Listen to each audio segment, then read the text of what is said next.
What's up, everybody? It's Alex from Heavy New York, invading California for Namm 2020. We are at the ESP booth, and we are here with Chris of Eternal Bleeding. Thank you so much for your time. No problem, Alex. Looking forward to talking. Yeah, it's great to be able to have you here. You know, Corrupting Influence has been out now for a while. You want to talk about how this record cycle's been thus far, and can we be expecting some new Internal Bleeding fairly soon? So far, actually, it's taken a little while for the record cycle to build up steam because the founder of Unique Leader died like 2 weeks before our album was supposed to be released. So things got messed up with release date and all that stuff. And so it's been kind of like a slow burn promoting the album, you know, because they had to get their ducks in a row and all that stuff. So now finally, a year and a half later, steam's picked up. We got a lot of tours coming up. I can't talk about them, but they're all big tours with big bands, so we're pretty excited about that. And representing New York all throughout the world, we're pretty psyched, man. You're about to tear up the West Coast after Namm today, right? Yeah. Tour starts tomorrow in Los Angeles, and we're doing a in-store at Gorilla Mall, which should be fun. And heard a lot of people are going to show up, so that's pretty awesome. So I'm psyched about that. And yeah, this is just like a 2-week run, and then we're home for like a month and a half, and then we go out on the first of our big tours in Europe with some really killer bands. It's actually announcing tomorrow. I can't talk about it yet.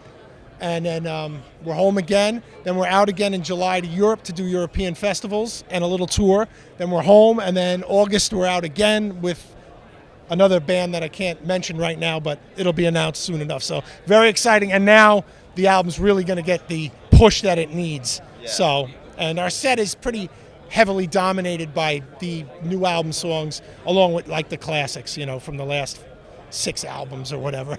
Well, has Internal Bleeding always taken like a new approach to every single album, or is there kind of like a formula that you tend to stick with? There's no formula ever, but there's a sound. And we always put in new elements, but I always say when we're writing stuff or we're doing stuff, we're like, it has to sound like Internal Bleeding. And so there's a lot of intangibles that takes into account. Obviously the groove. If it's not groovy, it's not Internal Bleeding. That's our thing, you know, so that's important, but it's got to have that right feel, and it's got to kick you in the gut and, you know, stuff like that. And it's just, I guess I'm the arbiter, since I'm the only guy left from the original lineup now that Billy died.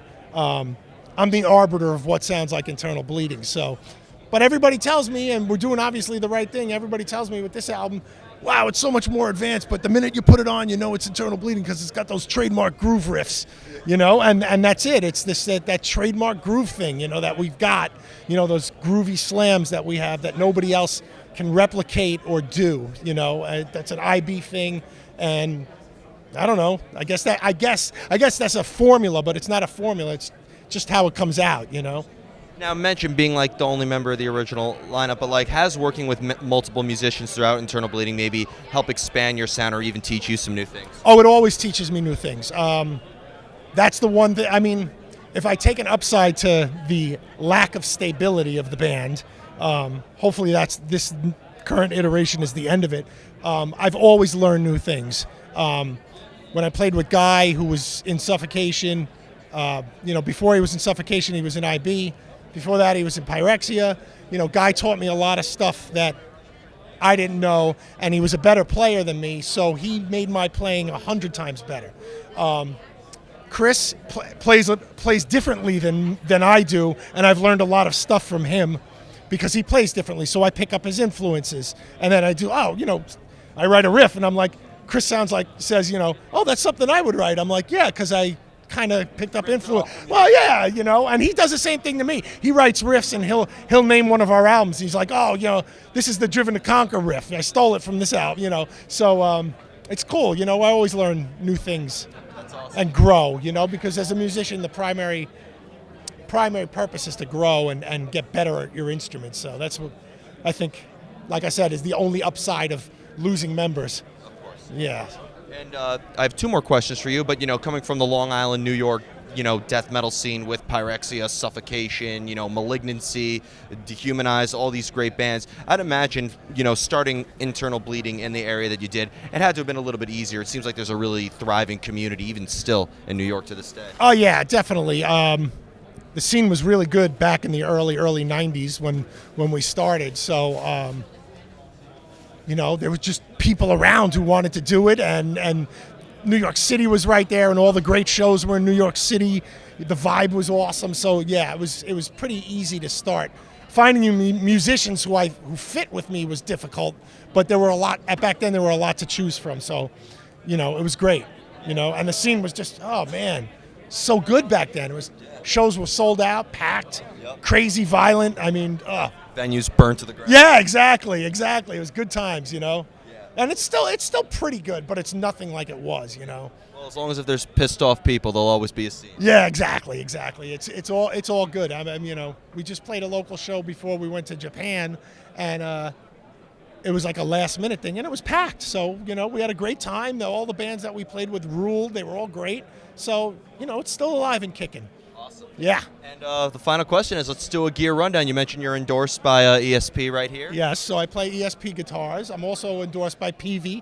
So I use a PV 6505 Plus amp or an Invective, depending on my mood. So that's it for my endorsements. Cabinets, I use a Vader cabinet. I'm not endorsed by them, but I use a Vader cabinet. And, I don't go I'm not fancy. A Boss NS2 noise suppressor.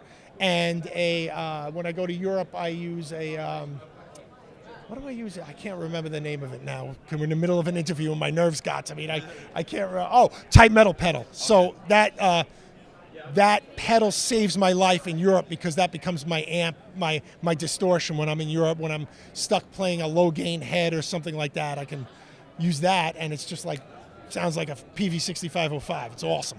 Is it meant to just serve the internal bleeding sound? That's why you pick it, or would you say that there is it's just something you've always used, you're the most comfortable using it? What? All my equipment? It serves our sound, and the support I get is good. And that when you're a working musician, discounts and getting hooked up with stuff and comes in handy. Yeah, So. But like ESP, for example, I play their guitars constantly, and we do all this touring, and stuff gets treated like crap. But I always plug it in, and it always works. And I've had many guitars more expensive than my ESPs that I play 2 shows, and it's like, oh, the input jack's not working right. This is fucked up. Blah blah blah blah blah. But the ESPs are rock solid, and the PVs too. They just deal with the road abuse. Yeah, I think when we have a nuclear war, those are you're going to see just a ESP with a P. Yeah. Yeah, and those might be the progenitors of that nuclear war too. So, good stuff though. Yeah, quality products. It makes a difference. Definitely. Yeah. So I want to thank you so much for your time today. It's always great to be able to talk to a fellow New Yorker here. Hell yeah, man. Good to see you. Really appreciate it. Of course. Everybody, we are here with Internal Bleeding. Be sure to pick up Corrupting Influence if you haven't already. Catch them on all their up-and-coming tours. We'll see you next time on Heavy New York. Cheers.